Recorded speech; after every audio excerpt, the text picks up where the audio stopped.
All right, so I'm developing a Hallmark / Lifetime manifesto. Manifestos are so hot right now. / drinking game. More of a drinking game than a manifesto.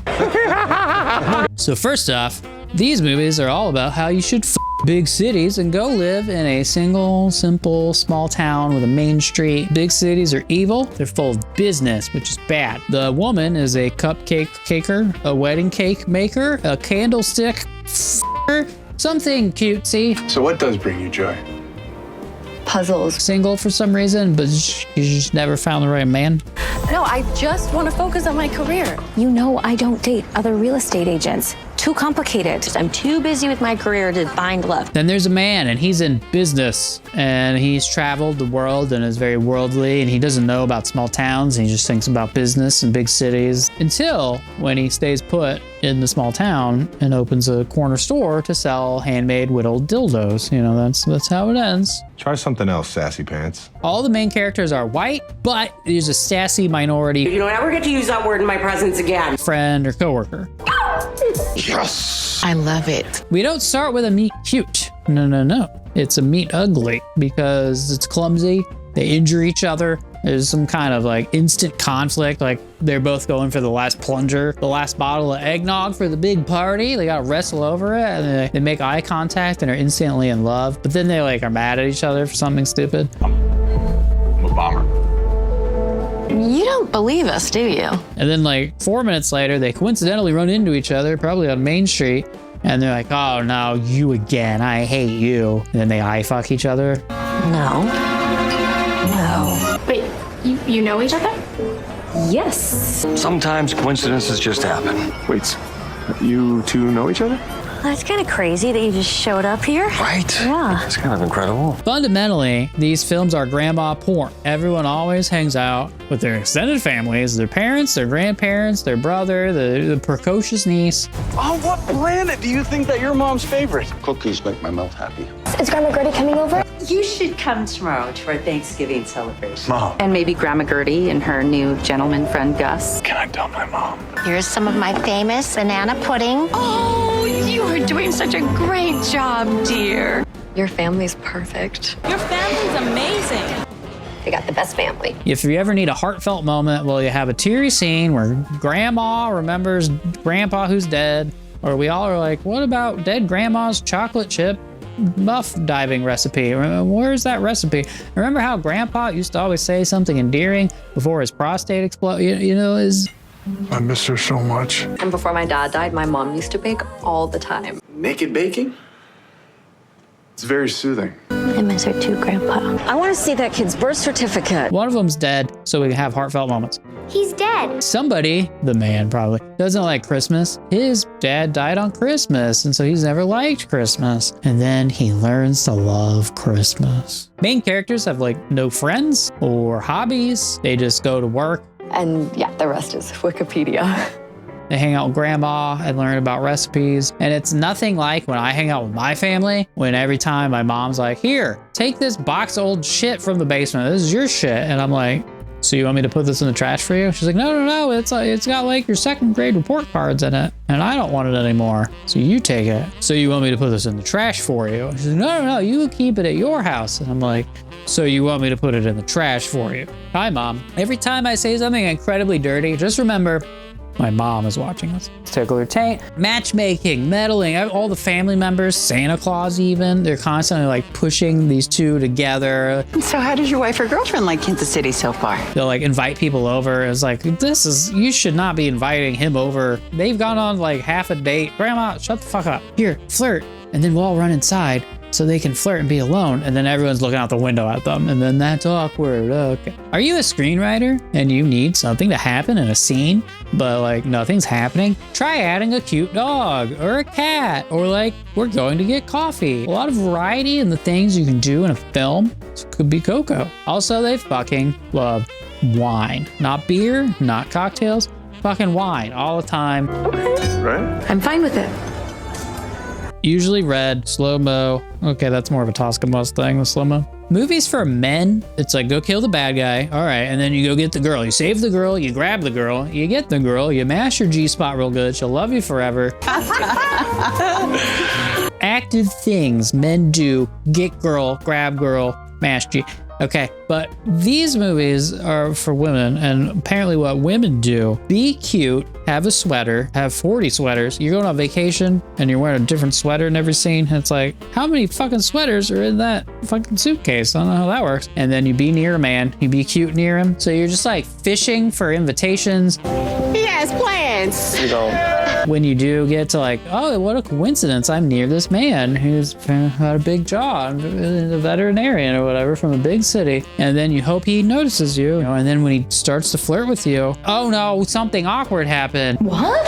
I can't believe it! Huh? And then, or my family was creeping on us, or the precocious little kid comes in and is like, are you guys dating? No, we're not dating. I love it. So women, very passive, be cute, hope he notices you. That opportunity arises. Try not to be awkward. Oh, I was awkward. Oh, he'll never like me now. We were slightly awkward. So even though you met this man and then like by coincidence, oh, we ran into each other at a thing. Oh, your sister knows my sister? And oh, what? But then like later, there's like 2 more coincidences that are unnecessary. So you couldn't just get her number and like text her and be like, hey, you want to hang out? No, it's like they have to like randomly bump into each other various places. What are the odds you would be here? I'm like, well, it's a tiny town. There's only one restaurant. You mind if I warm up by your fire? Is that Derek? That's Derek. Oh, welcome back. Wait, is this your house? They have to be thrust into each other by some sort of fate.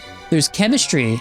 They lean in, their lips are this fucking far apart, they're gonna kiss, but then, oh no, my phone went off, and that's a distraction. I'll ruin the moment, and then a week goes by, they haven't tried to kiss again. The moment passed. Just let it happen. Trust me on this one. They take lots of walks, strolls around the small town. It starts snowing, CGI.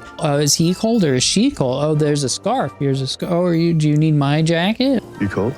Well, maybe we're cold. We need hot cocoa. There's some sort of plot about the family business or the small town. Something's going bankrupt. We need to save the children's charity. There's a fundraiser. The town's lucky Christmas tree is dying of Dutch elm disease. We're going bankrupt because of an evil Christmas tree corporation is moving in from the evil big city, and they got marketing people that work for them. Oh, I bet you the main character man works for that marketing company. Thank you all for coming to the Chestnut Creek Flag Football Fundraiser. Oh, is she gonna do air quotes the entire time? Yes, Danielle, I am. We've covered raffles, food trucks, games, gift baskets from local businesses, the silent auction. And then, so we all have to bootstraps and spend a 4-minute montage helping out in like 30 minutes because people do some handyman stuff. You put up a banner, hang some Christmas lights near your store, and then like business is booming again. And it saved it. / we raised money for the children's fundraiser. Hi.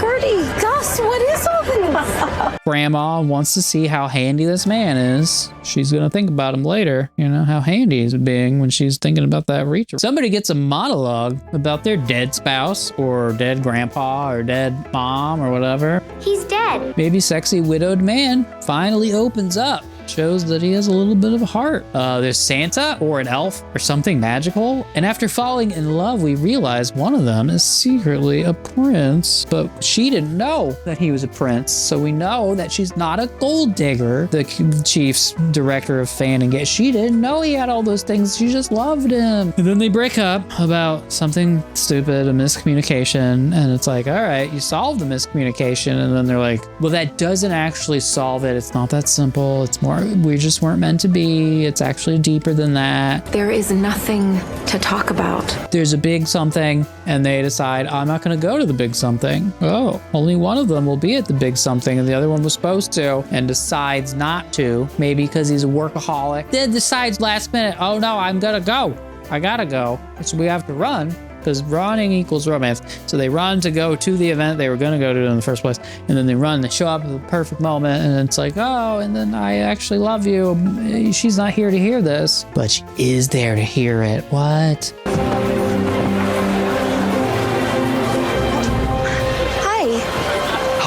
The unlucky in love woman who thought she'd never find Mr. Right because she's not trying at all finally opens up. So they have a kiss and then we smash the credits. Right away, credits. Babies are coming immediately. Nothing interesting will happen the rest of their lives.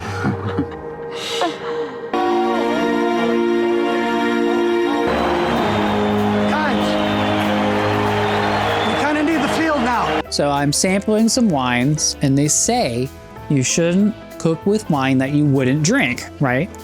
So I'm drinking cooking wines. So far, the red, least favorite. Marsala was in the middle, probably. And now I'm gonna try the Reese Vintage Cooking Wine Sherry. Perfect for stews, sautés, and sauces. So not diners, drive-ins. You get stews, sautés, and sauces. How about the jalapenos? Man alive. So let us do a little sample here, Sparky. You want to try some wine, buddy? You're 10. You're old enough to try wine. As we've learned in the past, the main tasting note on all cooking wines is salty. Because what makes a cooking wine is that you can open it and leave it open in the cabinet for 6 months and it won't go bad. The reason? Fucking full of salt. I got a nice pepper. Can you chill out? Here's the sherry. Not nearly as gloopy as the red. Red was high on the gloop factor.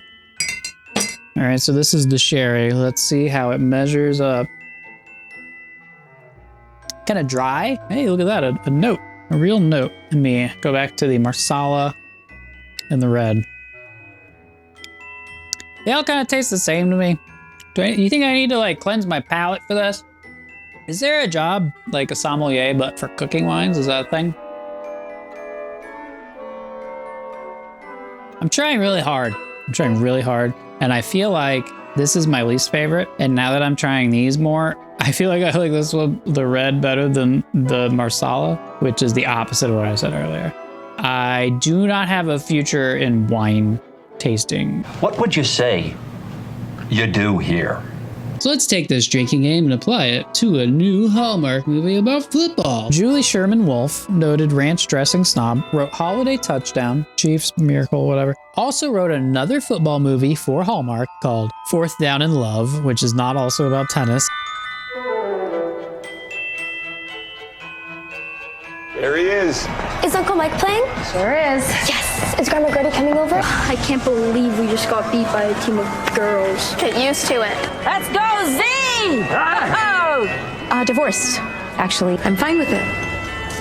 That is so capsy. Quit being sus. And this film feels more like the Taylor Travis one because there's like more football. There's a football player. Yeah, we got 4 dudes who played high school football. Go in front of a green screen. This is football, right? So Mike Hansen is the best receiver ever. He's a 40-year-old white guy coming off an ACL tear. He's not playing well and he's worried about his contract. They're going to cut him. He plays for the San Francisco Bay Area team called the Whalers. Go Whalers. Is Grandma Gertie coming over? The announcers mention on TV that he's single. I was like, is that all right? Quite happy to see that he still isn't wearing that other kind of ring on his finger. I'm also wondering, can we get smaller helmet logos for these teams? You know, we need smaller logos and more generic uniforms. It can't be done. He gets a hospital pass thrown to him, so he breaks a rib, and then we're like backstage. And he's like, shoot me up. Put me back in. I can play. And then he has to raise his arms, and he can't really. Oh, he's so hurt. So that's all for the football we're going to see until the end of the movie, basically. Can we just try the cortisone? I don't think it's going to be enough to even dull the pain, Mike. And that kid who hit him? I got half a mind to call his mother. Where is my phone? I think it worked. I feel great. Catch. He's dead. So he has to rehab. So what do you do to rehab? You know, you work out with the team, you got a trainer, no, go back to your hometown, to the small town, hang out with your brother and his wife and your precocious niece and your parents, and you hang out there with small town. And Mike's got an agent, and you know his agent's a D-bag. Because, I mean, like, look at him. Come on, Mike. You're in the final year of your contract. After that, you're too expensive. Is it expiring? Is this the last year?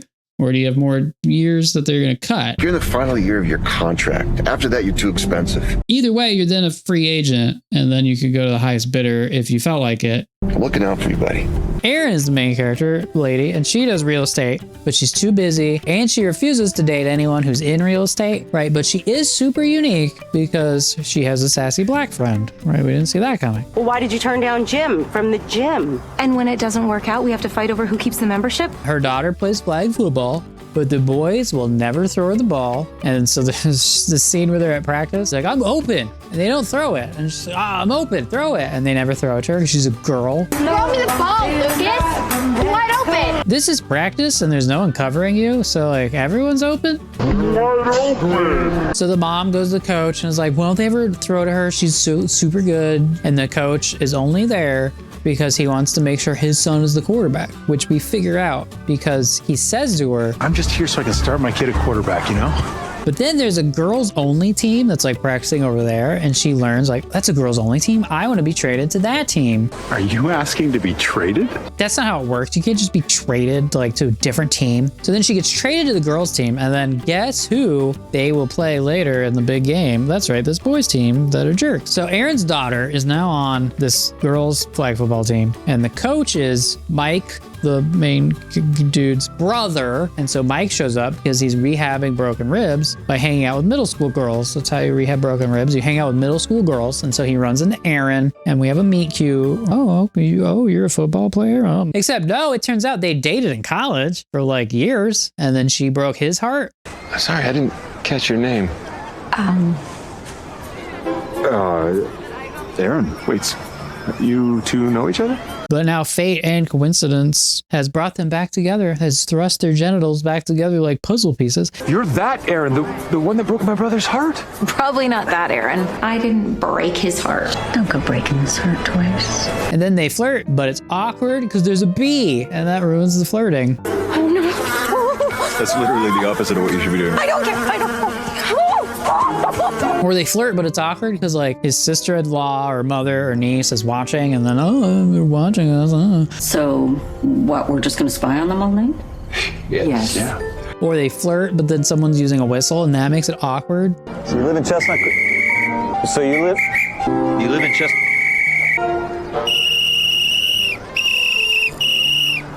We're all here, Uncle Mike. Or a bee shows up again because there's like 3 different times bees show up. This is a very bee movie. Mike is super awesome wide receiver of all time. Seems like he's barely taller than like middle school girls. You're gonna run, do the head fake, and then you spin, so you're open. Ouch. And his brother gets the opportunity to go coach the high school football team, so he abandons these fucking girls. Mike, you got nothing better to do. You're not rehabbing your broken ribs or anything. Just like coach up these girls on how to like run routes and stuff. But he also like can't move or raise his arms over his head. Put some more wood on the fire. No, I don't. Are you okay? So the rest of the movie is basically like someone invites her to the backyard barbecue, or they have a fundraiser, and we need him. He's a star. He'll sign footballs. Oh, she's there. Oh, okay. But you can go because your daughter will be at someone's house, so you're free tonight, so you can come to dinner. But then we're gonna have s'mores. I just feel like I'm watching women organize their calendar. Actually, Zoe invited the girls over for a movie and a sleepover, so technically you're free. But I didn't say she could go. Or we could have Coach Mike over to our house for dinner. I'm sure he has better things to do. Actually, we are having a fire pit in our backyard tonight. Well, great. You can go with me to this charity thing I just got invited to. The Harvest Hoedown. I'm sure your mom wasn't planning on having somebody over for dinner. Yeah, I mean, the house isn't even clean.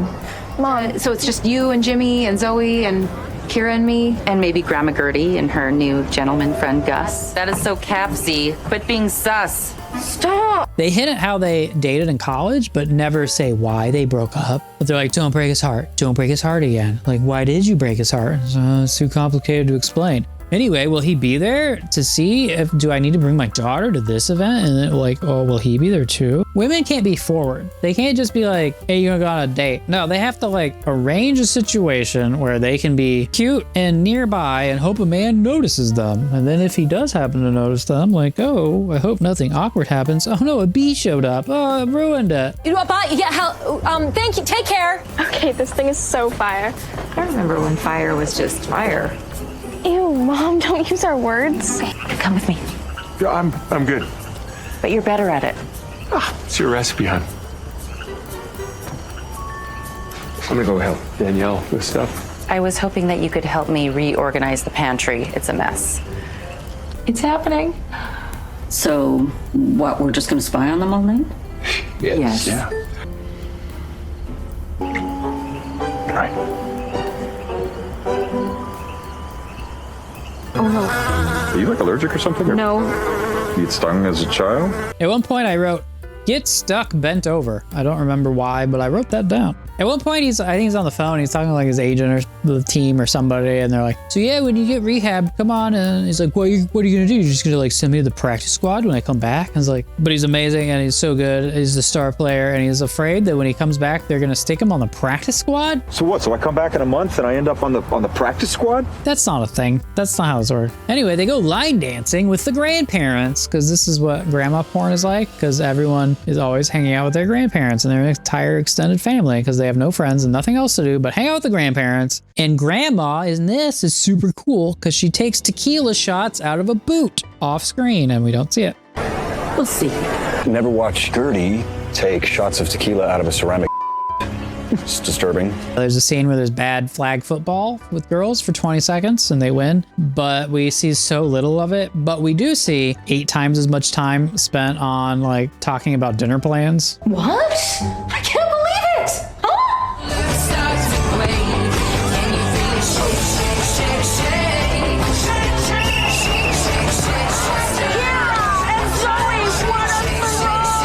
Let me see a go route.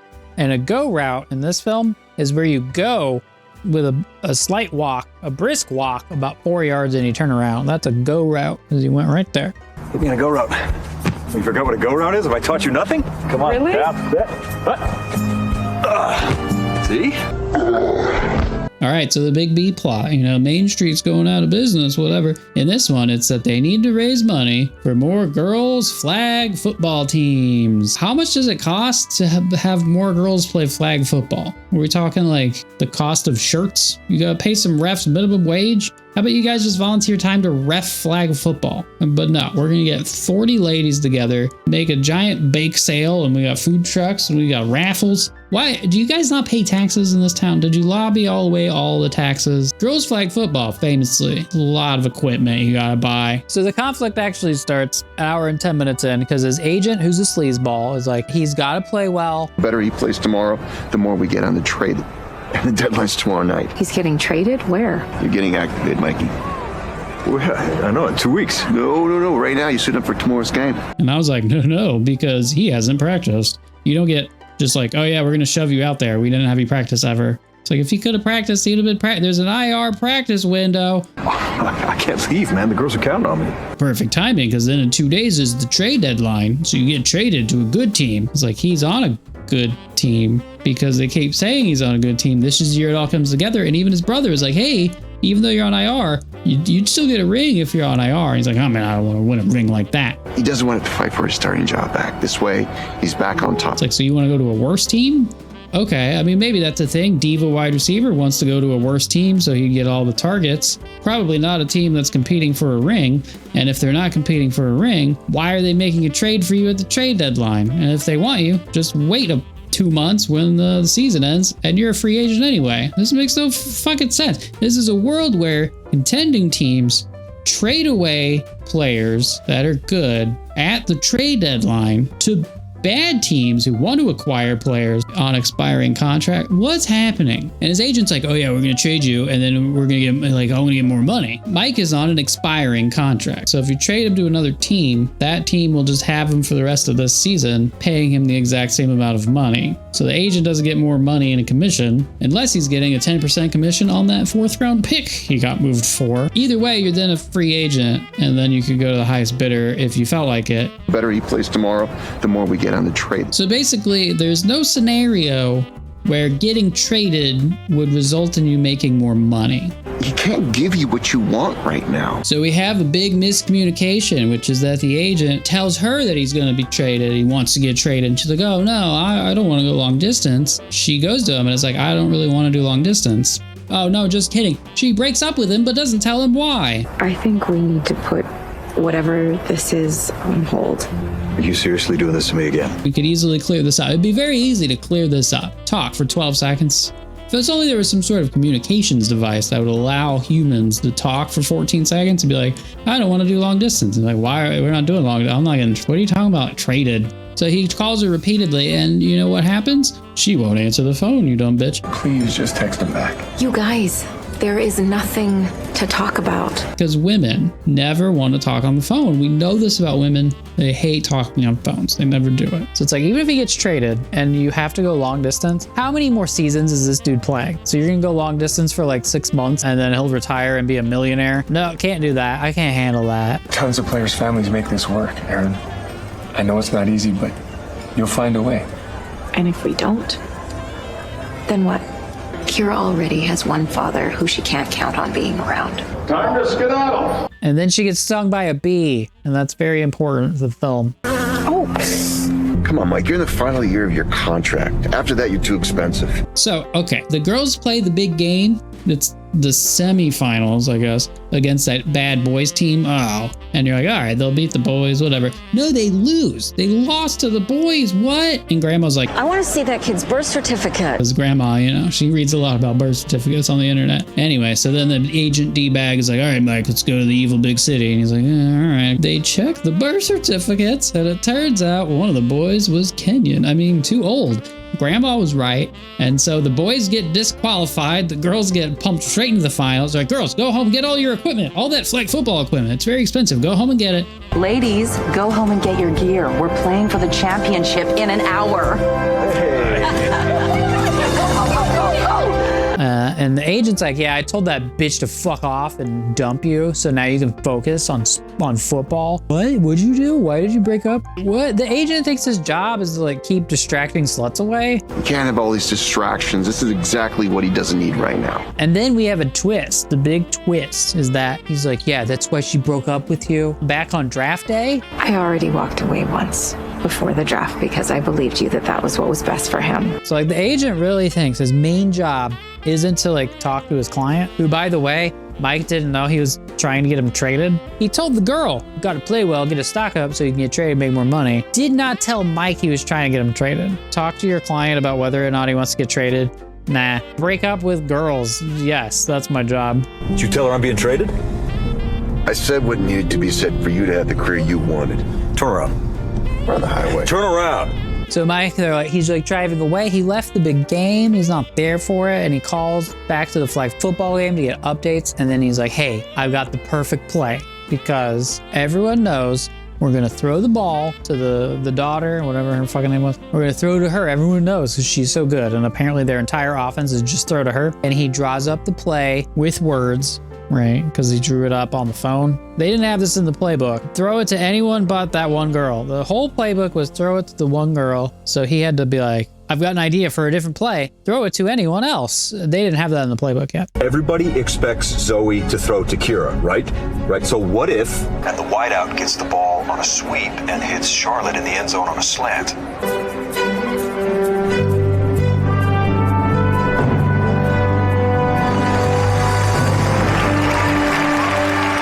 Now we're in the NFL football, and he's like, I got an idea.